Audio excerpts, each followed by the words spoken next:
Continuação da leitura do livro Humanidade, uma história otimista do homem, de Rutger Bregman. Capítulo 5. A maldição da civilização. Será que Jean-Jacques Rousseau estava certo? Nós, humanos, somos nobres por natureza e estávamos indo muito bem até o advento da civilização? Eu começava a ter essa impressão. Considere o seguinte relato, registrado em 1492, por um viajante chegando às praias das Bahamas. Ele ficou perplexo com quão pacíficos eram os nativos. Eles não portam armas, nem as conhecem, pois mostrei a eles uma espada, e eles se cortaram por ignorância. Isso o fez ter uma ideia. Eles seriam ótimos servos. Com 50 homens poderíamos subjugar todos a fazer o que cumprissem o que quiséssemos. Cristóvão Colombo, o viajante em questão, não perdeu tempo para pôr seu plano em ação. No ano seguinte, voltou com 17 navios e 1.500 homens, dando início ao comércio de escravos transatlântico. Meio século mais tarde, só restava menos de 1% de toda a população original do Caribe. Os demais haviam sucumbido aos horrores de doenças e da escravidão. Deve ter sido um tremendo choque para os chamados selvagens encontrar aqueles colonizadores civilizados.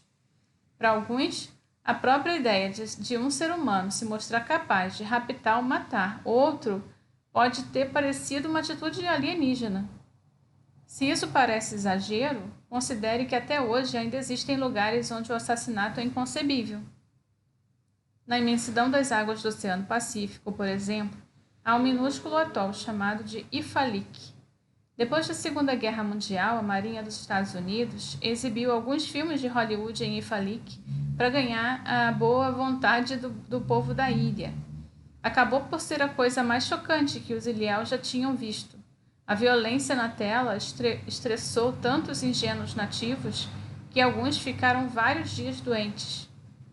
Anos depois, quando uma antropóloga chegou a Ifalik para um trabalho de campo, os nativos perguntaram várias vezes a ela: era verdade? Havia nos Estados Unidos quem matasse outra pessoa? Bem, assim existe um mistério no âmago do coração humano. Se temos uma profunda e instintiva aversão à violência, onde as coisas deram errado? Se a guerra teve um começo, o que a iniciou? Primeiro, uma nota preventiva sobre a vida na pré-história. É preciso se resguardar para não pintar um retrato romântico demais de nossos ancestrais. Os seres humanos nunca foram anjos. Inveja, raiva e ódio são emoções tão antigas quanto o tempo, e sempre cobraram seu preço. Ressentimentos também podiam transbordar em nossos tempos primevos. E, para ser justo, o Homo sapiens jamais teria conquistado o mundo não tivesse, em raras ocasiões, tomado a ofensiva. Para entender esse último ponto, é preciso saber sobre política pré-histórica. Basicamente, nossos ancestrais eram alérgicos à desigualdade. As decisões eram uma questão grupal que exigia longas deliberações, em que todos tinham algo a dizer. Nômades forrageadores, estabeleceu um antropólogo norte-americano, baseado em formidáveis 339 estudos de campo, são universalmente e quase obsessivamente adeptos a uma vida livre da autoridade de outros. Diferenças de poder entre as pessoas eram, se os nômades chegassem a tolerá-la, temporárias e só serviam a certo propósito. Os líderes tinham mais conhecimentos ou habilidades ou eram carismáticos, ou seja, tinham capacidade de cumprir uma tarefa. Os cientistas se referem a isso como desigualdade baseada em realizações. Ao mesmo tempo, essas sociedades tinham uma arma simples para manter a humanidade de seus membros: humildade. A vergonha.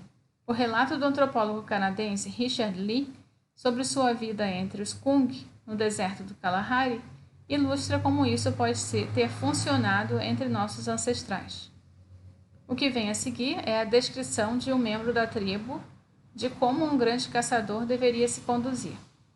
Ele deve primeiro ficar sentado em silêncio até alguém vir até sua fogueira e perguntar: o que você viu hoje?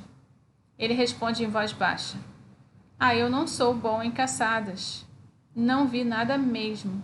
Talvez só uma coisinha pequena. Então sorrio comigo mesmo, pois agora sei que ele matou alguma coisa grande. Não me entendam mal, o orgulho existe há eras, assim como a cobiça. No entanto, durante milhares de anos, o Homo sapiens fazia o possível para refrear essas tendências. Como explicou um membro da tribo Kung, rejeitamos alguém que se gabe, pois algum dia seu orgulho vai fazê-lo matar alguém. Então, sempre falamos que a carne dele não tem esse valor. Dessa forma, esfriamos seu coração e o tornamos mais gentil. O armazenamento e a acumulação também eram tabu entre caçadores-coletores. Pela maior parte da história, nós não acumulamos coisas, somente amizades. Isso nunca deixou de surpreender os exploradores europeus, que se mostravam incrédulos com a generosidade dos povos que encontravam. Quando você pede alguma coisa que eles têm, eles nunca dizem não, escreveu Colombo em seu diário. Ao contrário, eles se oferecem para dividir com qualquer um. Claro que sempre houve indivíduos que se recusavam a seguir o ethos da divisão justa, mas os que se tornavam muito arrogantes ou gananciosos corriam o risco de ser exilados. E se isso não funcionasse, havia uma solução derradeira. Vamos considerar o seguinte incidente ocorrido na tribo Kung. A figura principal aqui é Tui, um membro que estava se tornando cada vez mais incontrolável e já tinha matado 2 pessoas. Então o grupo não aguentou. Todos dispararam flechas envenenadas até ele ficar parecendo um porco-espinho. Então, quando ele morreu, todas as mulheres e os homens se aproximaram de seu corpo e perfuraram com lanças, dividindo simbolicamente a responsabilidade por sua morte. Antropólogos acreditam que intervenções como essa devem ter acontecido ocasionalmente na pré-história, quando tribos eliminavam membros que desenvolviam um complexo de superioridade. Foi uma das formas como nós humanos nos domesticamos. Personalidades agressivas tinham menos oportunidades de se reproduzir, enquanto tipos mais amigáveis procriavam mais. Assim, durante a maior parte da história humana, homens e mulheres foram mais ou menos iguais, ao contrário do estereótipo do homem das cavernas, batendo no peito como um gorila, de pavio curto e brandindo um porrete. Nossos ancestrais machos provavelmente estavam mais protofeministas. Cientistas suspeitam que a igualdade entre os sexos conferiu ao Homo sapiens uma vantagem importante em relação aos outros hominídeos, como os neandertais. Estudos de campo mostram em sociedades dominadas pelos machos, os homens basicamente passavam mais tempo com os irmãos e primos. Em sociedades em que a autoridade era dividida com as mulheres, em comparação, as redes sociais tendiam a ser mais diversificadas. E como vimos no capítulo 3, ter mais amigos torna a pessoa mais inteligente.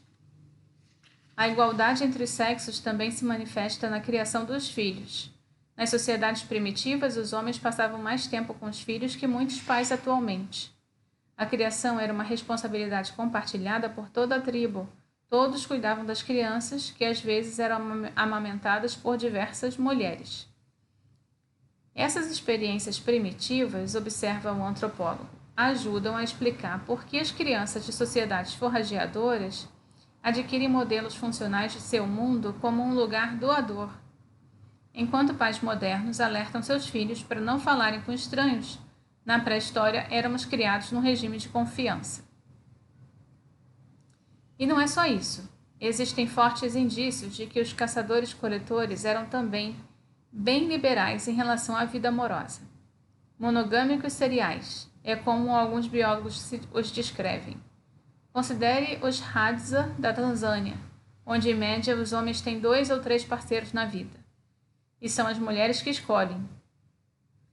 Ou os axé montanheses do Paraguai, em que em média, as mulheres têm até 12 maridos na vida. Essa grande rede de relacionamentos de pais, em potencial, pode ser útil, pois todos podem participar da criação das crianças. Quando o missionário do século XVII alertou um membro da tribo Innu, onde hoje é o Canadá, sobre os perigos da infidelidade, ele respondeu: "Tu não tens senso, vocês franceses só amam os próprios filhos. Nós todos amamos todos os filhos da tribo. Quanto mais aprendia sobre como nossos ancestrais viviam, mais perguntas eu passava a ter. Se é verdade que já vivemos num mundo de liberdade e igualdade, por que o abandonamos? E se nômades forrageadores não tinham problema para remover líderes dominantes, por que não conseguimos nos livrar deles agora? Bem, a explicação em geral é que a sociedade moderna não consegue mais sobreviver sem eles. Estados e multinacionais precisam de reis, diretores, CEOs. Por quê? Como afirma o geógrafo Jared Diamond, grandes populações não podem funcionar sem líderes e tomar decisões. Sem dúvida, essa teoria soa como música aos ouvidos de muitos administradores e monarcas. E parece perfeitamente plausível, pois seria possível construir um templo, uma pirâmide ou uma cidade sem um titereiro manipulando os cordões? No entanto, a história oferece vários exemplos de sociedades que construíram templos e até cidades inteiras a partir do zero e sem uma hierarquia rígida. Em 1995, arqueólogos começaram a escavar um grande complexo de templos no sul da Turquia, com lindos pilares esculpidos, os quais pesam mais de 20 toneladas cada. Semelhante a Stonehenge, mas muito mais impressionante. Quando a idade dos pilares foi estimada, os pesquisadores ficaram atônitos ao saber que o complexo tinha mais de 11.000 anos. Provavelmente era cedo demais para ter sido construído por qualquer sociedade agrícola, com reis ou burocratas no comando. E por mais que tenham procurado, os arqueólogos não conseguiram encontrar nenhum vestígio de agricultura. Aquela gigantesca estrutura só podia ser trabalho de nômades forrageadores. Göbekli Tepe, traduzido como Monte com Barriga ou Monte com Umbigo, é considerado o templo mais antigo do mundo e um exemplo do que os estudiosos chamam de evento de trabalho coletivo. Milhares de pessoas contribuíram, peregrinos vinham de longe para ajudar. Quando foi concluído, houve uma grande celebração com um banquete de gazelas assadas. Os arqueólogos encontraram milhares de ossos de gazela. Monumentos como esse não foram construídos para afagar o ego de algum chefe. O propósito era reunir pessoas. Para ser justo, há indícios de indivíduos que ocasionalmente ascenderam ao poder na pré-história. Um bom exemplo é o opulento túmulo descoberto em 1955 em Sungir, 200 quilômetros ao norte de Moscou. O túmulo ostentava braceletes esculpidos de presas, de mamutes, lanudos envernizadas, um cocar feito com dentes de raposa e milhares de contas de marfim. Tudo datado de 30.000 anos atrás. Túmulos como esse devem ter sido o lugar de descanso final para príncipes ou princesas da época, muito antes de começarmos a construir pirâmides e catedrais. Mesmo assim, escavações como essa são poucas e muito distantes umas das outras, constituindo não mais que um punhado de sítios funerários separados por centenas de quilômetros. Os cientistas especulam que nessas raras ocasiões em que ascendiam ao poder, os governantes logo eram depostos. Durante dezenas de milhares de anos, contamos com meios eficientes para depor qualquer um que tentasse se arrogar.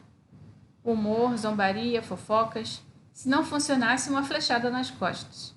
Então, abruptamente, esse sistema deixou de funcionar. E, de repente, os governantes se firmaram e conseguiram manter o poder.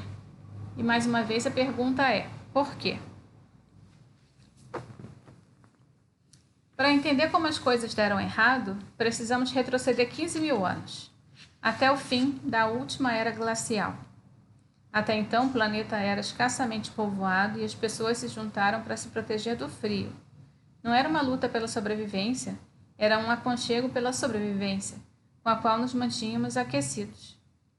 Depois, o clima mudou, transformando a região entre o Nilo no oeste e do Tigre no leste em uma terra de leite e mel. Ali, a sobrevivência não mais dependia de se aliar contra os elementos. Com tanta abundância de alimento, fazia sentido fincar raízes. Foram construídos templos e cabanas, cidades e aldeias se formaram, e a população se multiplicou. Mais importante, as possessões individuais aumentaram. E o que Rousseau disse sobre isso? Quando o primeiro homem, depois de cercar um pedaço de terra, pensou em dizer, isto é meu, foi aí que tudo começou a dar errado. Não deve ter sido fácil convencer as pessoas de que a terra e os animais, ou até outros seres humanos, pudessem pertencer a alguém. Afinal, os forrageadores dividiam quase tudo, e essa nova prática de propriedade, que implicava desigualdade, começou a aumentar. Quando alguém morria, até suas posses passavam para gerações seguintes. Assim, esse sistema de herança entrou em jogo. A distância entre ricos e pobres só aumentou. O fascinante é que foi nessa junção com o fim da última era glacial que eclodiram as primeiras guerras. Pesquisas arqueológicas determinaram que assim que começamos a nos assentar nos lugares, começamos a construir fortificações militares. Foi aí que surgiram também as primeiras pinturas em cavernas, retratando arqueiros, disparando flechas uns contra os outros, e também por volta desse período foram encontradas legiões de esqueletos, evidenciando ferimentos violentos. E como chegamos a isso? Os estudiosos acreditam que houve pelo menos duas causas. Uma, a de que passamos a ter pertences pelos quais lutar, começando pela terra. E a outra, a vida em assentamentos nos tornou mais desconfiados em relação a estranhos. Nômades forrageadores adotavam uma política de adesão descontraída. Seus caminhos se cruzavam como os de outras pessoas o tempo todo, e era fácil mudar de grupo. De sua parte, os aldeões passaram a se concentrar mais nas próprias comunidades e nas próprias posses. O Homo sapiens deixou de ser cosmopolita para ser xenófobo. Assim, ironicamente, uma das principais razões de nos juntarmos a estranhos era guerrear. Clãs começaram a formar alianças para se defender de outros clãs. Surgiram os líderes, provavelmente figuras carismáticas que mostravam coragem no campo de batalha. E cada novo conflito assegurava mais sua posição. Com o tempo, esses generais apegaram-se tanto à própria autoridade que não mais abriram mão dela, nem mesmo em tempos de paz. Em geral, esses generais acabavam depostos. Deve ter havido milhares de arrivistas que não conseguiram fazer a transição para um reinado permanente. Observa o historiador. No entanto, também houve ocasiões em que a intervenção chegou tarde demais, quando o general já havia reunido um número suficiente de seguidores para se proteger dos plebeus. As sociedades governadas por essa linhagem se tornaram mais obcecadas pela guerra. Se quisermos entender o fenômeno da guerra, precisamos olhar para os que tomaram essas decisões. Reis e generais, presidentes e assessores. Esses eram os leviatãs que travavam batalhas, sabendo que elas aumentavam seus poderes e seu prestígio. Vamos considerar o Velho Testamento, quando o profeta Samuel alerta aos israelenses sobre os perigos de aceitarem um rei. É uma das mais prescientes e sinistras passagens da Bíblia. Este será o costume do rei que houver de reinar sobre vós. Ele tomará os vossos filhos e os empregará em suas carruagens e como seus cavaleiros, para que corram adiante de suas carruagens, e designará comandantes de milhares e comandantes de 50, e alguns para arar suas terras e fazer sua colheita, e fabricar as suas armas de guerra e os petrechos de suas carruagens. Ele tomará vossas filhas como perfumistas, cozinheiras e padeiras. Tomará o melhor de vossas terras e das vossas vinhas e dos vossos olivais, e os dará a seus servos. Tomará o dízimo de vossas sementes e vossas vinhas para dar aos seus funcionários e seus servos. Tomará vossos servos e servas e os melhores de vossos melhores jovens, e vossos jumentos tomará e os usará em seu trabalho. Tomará o dízimo de vosso rebanho, e vós sereis seus escravos. O advento dos assentamentos e da propriedade privada introduziu uma nova era na história da humanidade. O 1% começou a oprimir os 99%, e os que tinham mais lábia ascenderam de comandantes a generais, e a chefes e reis, de chefes a reis. Os tempos de liberdade, igualdade e fraternidade chegaram ao fim. Ao ler sobre essas novas descobertas arqueológicas, meus pensamentos se voltaram para Jean-Jacques Rousseau. Autores autoproclamados realistas costumam descartá-lo como romântico e ingênuo. No entanto, eu começava a ter a impressão de que, afinal, Rousseau poderia ser o verdadeiro realista. O filósofo francês rejeitava a noção do avanço da civilização. Rejeitava a ideia, ensinada até hoje nas escolas, de que começamos como homens das cavernas que grunhiam e batiam a cabeça uns nos outros, que foram a agricultura e a propriedade privada que nos propiciaram paz, segurança e prosperidade, e que essas dádivas foram avidamente aceitas por nossos ancestrais e que estavam cansados de sentir fome e de lutar o tempo inteiro. Rousseau acreditava que nada poderia estar mais longe da verdade. Acreditava que só quando nos assentamos num lugar fixo, as coisas começavam a desmoronar. O que a arqueologia agora nos mostra, Rousseau via a invenção da agricultura como um grande fiasco, e sobre isso também há evidências científicas em abundância. Uma das coisas que os antropólogos descobriam foram que os caçadores-coletores tinham uma vida mais confortável, com um trabalho variando em média de 20 a 30 horas por semana. E por que não? A natureza providenciava tudo do que eles precisavam, deixando muito tempo para relaxar, passear e se relacionar.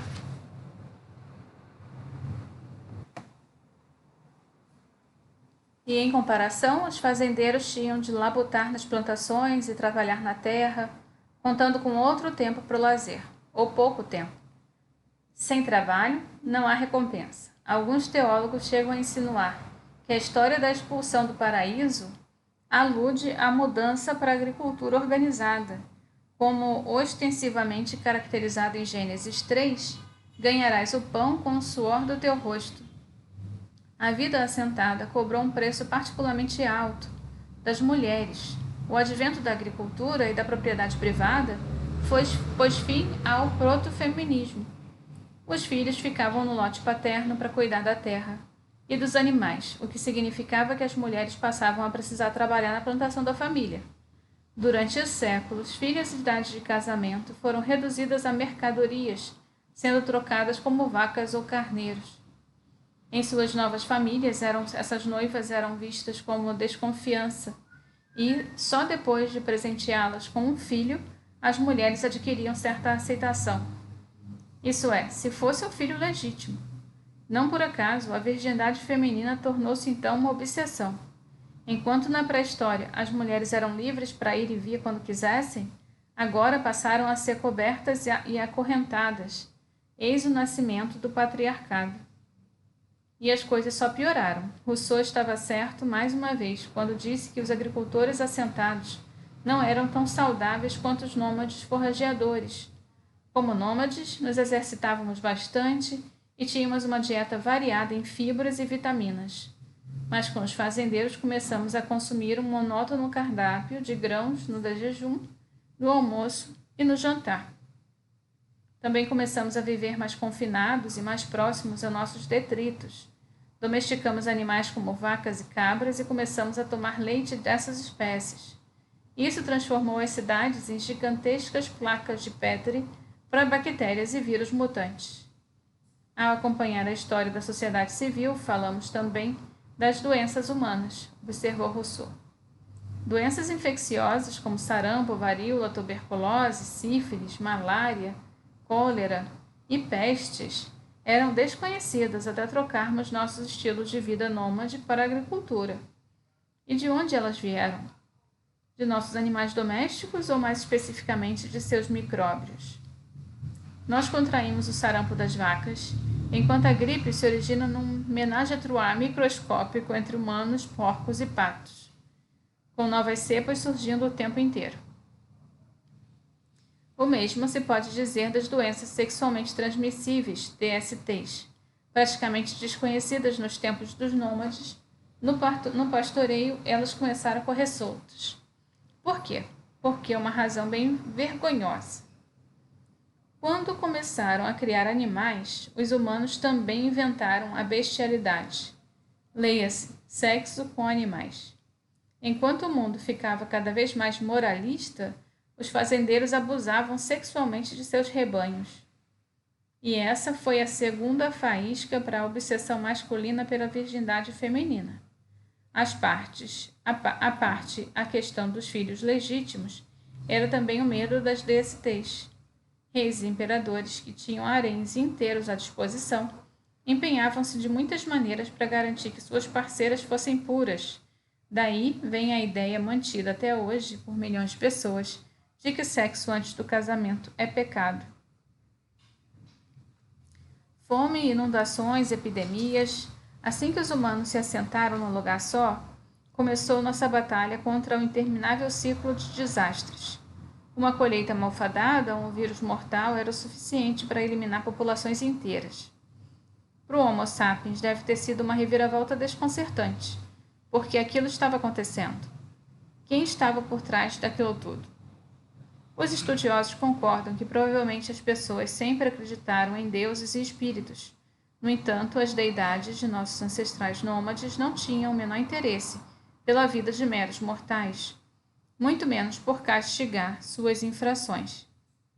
As religiões nômades seriam bem mais parecidas com as descritas como um antropólogo norte-americano que viveu durante anos como as nômades da Hadza da Tanzânia. Acho que pode-se dizer que os Hadza têm uma religião, ou pelo menos uma cosmologia, mas com pouca semelhança com que a maioria de nós em sociedades complexas, como o cristianismo, o islamismo, o hinduísmo, pensa como religião. Não existem igrejas, pregadores, líderes ou guardiões religiosos, nem ídolos ou imagens de deuses.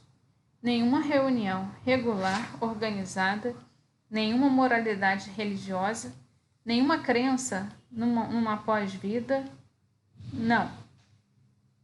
E é em nada parecida também com as principais religiões. O surgimento dos primeiros grandes assentamentos provocou uma alteração sísmica na vida religiosa. Em busca de explicações com as catástrofes que abatiam repentinamente sobre nós, começamos a acreditar que deuses vingativos e onipotentes, nesses deuses, que se enraiveciam com coisas que tivéssemos feito. Toda uma classe de clérigos foi encarregada de compreender por que os deuses estavam tão zangados. Será que tínhamos comido alguma comida proibida? Dissemos algo errado? Tivemos algum pensamento ilícito? Então, pela primeira vez na história, desenvolvemos a noção de pecado e começamos a procurar sacerdotes para prescrever as formas como deveríamos nos penitenciar. Às vezes, bastava rezar ou passar por uma série estrita de rituais, mas era comum ser necessário sacrificar posses preciosas, alimentos, animais e até pessoas. Podemos ver isso nos astecas, que estabeleceram uma grande indústria de sacrifícios humanos em Tenochtitlan, ou a capital do império. Quando os conquistadores invadiram a cidade em 1519 e entraram em seu maior templo, todos ficaram atônitos ao ver enormes prateleiras e torres com milhares de crânios humanos empilhados. Os estudiosos acreditam agora que o propósito desses sacrifícios humanos não era apenas aplacar os deuses. A matança de cativos, mesmo no contexto ritual, observou um arqueólogo, era uma forte afirmação política, uma forma de controlar a própria população. Bem, acho que eu vou terminar aqui então. Falta pouco, então vou tentar continuar. Ao refletir sobre essa infelicidade, as fomes, as pragas, a opressão, é difícil não perguntar por quê. Por que um dia pensamos ser uma boa ideia nos assentarmos em um único local? Por que trocamos nossa vida nômade de lazer e boa saúde por uma vida de trabalho e problemas com fazendeiros. Estudiosos conseguiram montar um quadro relativamente esclarecedor sobre o que aconteceu. Os primeiros assentamentos devem ter sido muito tentadores, mas quem estava em um paraíso terrestre, com árvores carregadas de frutas e inúmeras gazelas e caribus passeando, pastando, deve ter parecido loucura não ficar por ali, né? Algo semelhante deve ter se dado com a agricultura. Não houve um momento luminoso em que alguém gritou eureka, vamos começar a plantar sementes. Embora nossos ancestrais já soubessem há dezenas de milhares de anos que era possível plantar e colher, eles também sabiam o suficiente que não era para seguir esse caminho. Por que deveríamos plantar se existem tantos cocos de mongongo no mundo? Indagou um membro da tribo Kung a um antropólogo. A explicação mais lógica é a de que caímos numa armadilha. Essa armadilha foi uma planície aluvial entre o Tigre e o Eufrates, onde os grãos cresciam sem muito esforço. Lá podíamos plantar num solo enriquecido, com uma macia camada de sedimentos ricos em nutrientes, deixada a cada ano pelo recuo das águas. Com a natureza fazendo maior parte do trabalho, até o indolente Homo sapiens se mostrou disposto a dar uma chance à agricultura. O que nossos antepassados não previram foi o quanto a humanidade proliferaria. À medida que os assentamentos ficavam mais densos, a população de animais selvagens declinou. Para compensar, a porção de terra para cultivo teve de se estender para áreas não tão beneficiadas por um solo fértil. Plantar deixou de ser tão fácil. Era preciso arar e semear, do amanhecer ao crepúsculo. Por não ter sido desenvolvido para esse tipo de trabalho, nosso corpo foi acometido por diversos tipos de dores e aflições. Nós evoluímos colhendo frutinhas silvestres e relaxando, e nossa vida se tornou plena de trabalhos árduos e difíceis. Mas por que então não retomamos ao modo de vida anterior? Porque era tarde. Não só por haver bocas demais para alimentar, mas também porque já havíamos perdido o jeito de forragear. E não podíamos simplesmente fazer as malas e partir para pastos mais verdes, pois vivíamos cercados por assentamentos vizinhos, e eles não gostavam de invasores. Ficamos então encurralados. Não demorou para o número de fazendeiros ultrapassar o número de forrageadores. Os assentamentos agrícolas podiam colher mais alimentos por acre, o que significava que formavam maiores exércitos. As tribos nômades que mantiveram seu modo de vida tradicional tinham de rechaçar colonizadores invasores e suas doenças infecciosas. No fim, tribos que recusavam a se curvar a um déspota eram dominadas à força. A deflagração desses primeiros conflitos marcou o início da grande corrida pela moldaria a história do mundo, que moldaria a história do mundo. Vilarejos foram conquistados por pequenas cidades, e pequenas cidades foram anexadas a grandes cidades, e estas foram engolidas por províncias, enquanto todas as sociedades cresciam freneticamente para atender às inexoráveis exigências da guerra.